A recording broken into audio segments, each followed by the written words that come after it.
पाकिस्तान 'ਚ पंजाबी कॉम्प्रैसां दे सब तो वड्डे नैटवर्क पंजाबी नैशनलिस्ट फोरम वालों जी आयां नूं। पाकिस्तानी कौम का इतिहाद या पाकिस्तान की कौमां का इतिहाद होना चाहिए है। अफराद मिल के घर मिल के घराना, घराने मिल के खानदान, खानदान मिल के बरादरियां, बरादरियां मिल के कौम बनाया करदियां ने। आम तौर पर कहा जाता है कि पाकिस्तानी कौम का इतिहाद होना चाहिए है। इतिहाद तो दो या दो तो ज़्यादा अनासर के दरम्यान होंदा है।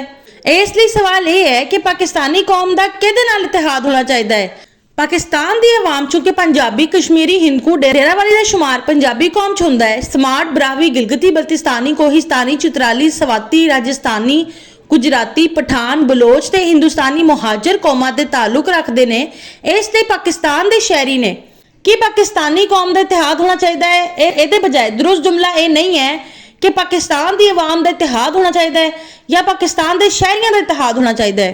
पाकिस्तान की आवाम या पाकिस्तान के शहरियों के इतिहाद नूं पाकिस्तान की कौमां पंजाबी, स्मार्ट, ब्राहवी, गिलगिती, बल्तिस्तानी, कोहिस्तानी, चित्राली, सवाती, राजस्थानी, गुजराती, पठान, बलोच ते हिंदुस्तानी मुहाजिरां के दरम्यान इतिहाद करके ही मुमकिन बनाया जा सकता है। पाकिस्तान की कौमां पंजाबी, स्मार्ट, ब्राहवी, गिलगिती, बल्तिस्तानी, कोहिस्तानी, चित्राली, सवाती, राजस्थानी, गुजराती, पठान, बलोच ते हिंदुस्तानी मुहाजिर के दरम्यान इतिहाद तो ही पाकिस्तान मजबूत ते मुस्तहिकम होएगा।